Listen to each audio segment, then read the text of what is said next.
इसलिए आप पढ़ते ना ब्लड वेसल्स। वेसल्स मतलब बर्तन, ब्लड वेसल्स, कैविटी है ना, पेरिटोनियम कैविटी, फलानी कैविटी है ना, ये सब कैविटी होती है ना, उन सब गुफाओं में उनको भरा गया है।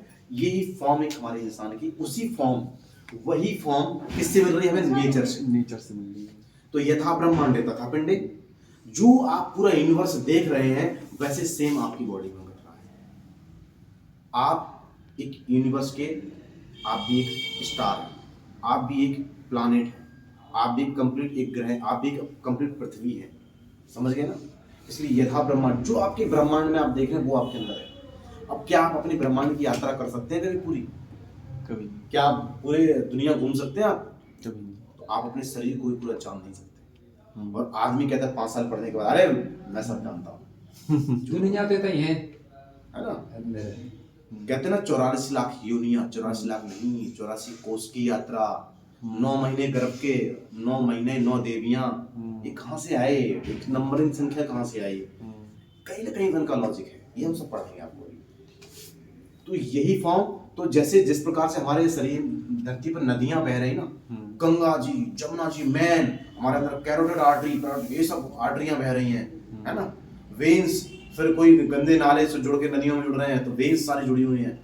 अगर हम अपने शरीर की नाड़ियां नर निकाल के अगर बिछाएं तो धरती के इस छोर से उस छोर तक चली जाएगी। एक इंसान के अंदर इतनी नाड़ियां होती हैं। इसलिए 84 लाख कोस की यात्रा कहते हैं धरती की। यही 84 लाख कोस की यात्रा है।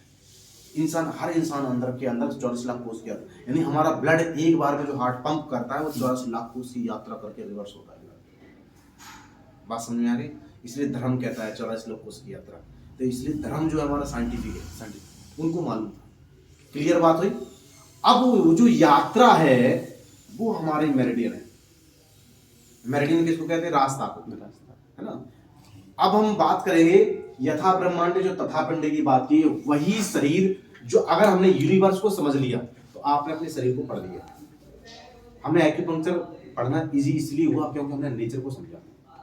आप साइंटिफिक पढ़ते जाओगे तो आप जीवन, आप इस जन्म में तो मर जाओगे, ये तो गारंटेड है। अगले जन्म की हम गारंटी किसी को देते नहीं है कि आप बनोगे, है ना, किसी के पास गारंटी नहीं है। इसलिए इस जन्म में आप नेचर को समझ लिए। जैसे आकाश क्या किए? आपकी पूरी बॉडी को कवर किए, आसमान को कवर किए। आप जहां देखो आसमान दिखेगा। उसी प्रकार हमारी बॉडी में स्किन हमारा आसमान, पूरी बॉडी को कवर किए हुए। अब आकाश पता चलेगा आपको। इसके बाद 70% धरती पर जल है, 30% धरती का भाग है। बॉडी में सबने एनाटॉमी पढ़ा है, कितना परसेंट जल का भाग ज्यादा होता है? जल का भाग ज्यादा है। इसके बाद देखेंगे पहाड़, नदियां हमने नदियां आपको बता दें आर्टरियल वेन। पहाड़ वाला हड्डी के ढांचे सॉलिड है ना, ठीक है। अर्थ मतलब बॉडी बिल्डिंग मटेरियल। तो आपकी जो मांसपेशियां हैं ये सब क्या है? बॉडी बिल्डिंग मटेरियल है। क्लियर? ये सब चीजें मतलब जो आप ब्रह्मांड में देख रहे हैं। अब ब्रह्मांड में जो सब चीजें चल रही हैं, घूम रही हैं, किसकी वजह से घूम रही हैं? विंड की वजह। अरे डॉक्टर आशुतोष पढ़ के देगा, राजा हो गया। क्लैपिंग देखो, कोई ना डॉक्टर आशुतोष कुछ भी नहीं लिखा रजिस्टर पे, कुछ भी नहीं लिखा, सब पढ़ा हुआ ना। विंड की वजह से। तो आकाश, जब आकाश है, आकाश के बाद ना विंड घूम रही है, हवा, इस धरती घूम रही वायु की वजह से। सब कुछ चल रहा है वायु की वजह से। जमीन का कलर क्या था? पीला। सब कुछ वायु की वजह से चल रहा है। आप खुजली कर रहे हैं वायु की वजह से, दिमाग सोच रहे हैं वायु की वजह से। इसलिए लकवा में जो कहते हैं ना कि हवा लग गई, हवा लगने की हवा निकल गई वायु, क्योंकि आपने जैसे एयर निकली, पंचर हुई गाड़ी, और लकवा में आप काम नहीं करेगा। आपकी गाड़ी की हवा निकली, टायर निकला, टायर पंचर हुआ, आप गाड़ी लगा सकते हैं क्या? हवा निकल गई।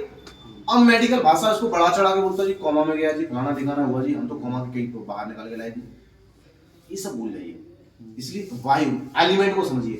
अब आपका दिल धड़क रहा है वायु की वजह से, फेफड़े सिकुड़ रहे हैं, फैल रहे हैं वायु की वजह से, आंखें ब्लिंक कर रहे हैं वायु की वजह से, दृष्टि दूर तक जा रही है वायु की वजह से, है ना। सब कुछ वायु, जो भी है मूवमेंट जो हो रही है वो वायु की वजह से हो रही है।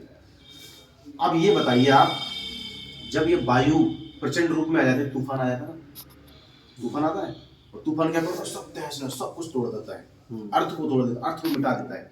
तो जब वायु आती है, जब बॉडी में वायु बढ़ती है तो extra movement, over thinking, extra excess विचार और बीपी हाई, और बीपी हाई जैसे हुआ उसको damage the artery, rupture the artery हो जाती है ना, पंचर हो गया, हो गया पंचर। समझ आ, अब आपको पंचर की परिभाषा समझ आ गई होगी, ठीक है ना। तो इंसान खुद पंचर हो रही है ना बॉडी, तो इंसान, भगवान ने ये सब व्यवस्था पहले से की हुई है। जिस प्रकार से मारुति ने अपनी कार लॉन्च करने से पहले सर्विस सेंटर बना देता है, तो भगवान भी कोई पागल नहीं होगा, है ना। भोलेनाथ को भांग पीने वाला मत समझो, वो दिमाग ही है। तो उन्होंने आपकी बॉडी बनाने, आपकी एक गाड़ी बनाने से पहले उसमें सर्विस सेंटर आपकी बॉडी में लगा गया। हम उसी सर्विस सिस्टम की स्टडी करने वाले हैं, ठीक है। इसलिए acupuncture is the God made theory, ये हमारी नहीं है, हम तो इस पे चलने का प्रयास कर रहे हैं। क्लियर। इसलिए एक्यूपंक्चर इज द खुद को जानने की बॉडी, खुद की यात्रा। आप इलाज तो छोड़िए, एक्यूपंक्चर पढ़ने के बाद ना आप मोक्ष की प्राप्ति करने के लिए चले जाएंगे। अब खुद का पता लगेगा कि हमारे अंदर एनर्जी क्या है। सारे बुरे कर्म ऑटोमेटिक आपके सही होना शुरू हो जाएंगे, क्योंकि आपको एनर्जी का खेल समझ आ जाएगा। यही मोक्ष है, खुद को जानना, खुद के भगवान बनना, यही मोक्ष है। भगवान ने ना खुद की तरफ, कहते हैं ना दिल का, आत्मा का वास दिल में होता है, यहाँ मन का वास यहाँ, इसको जानना है। इसलिए दिल से कहना अपनी बात। एक्यूपंक्चर, अब आ जाइए एक्यूपंक्चर की बात। अब एक्यूपंक्चर हम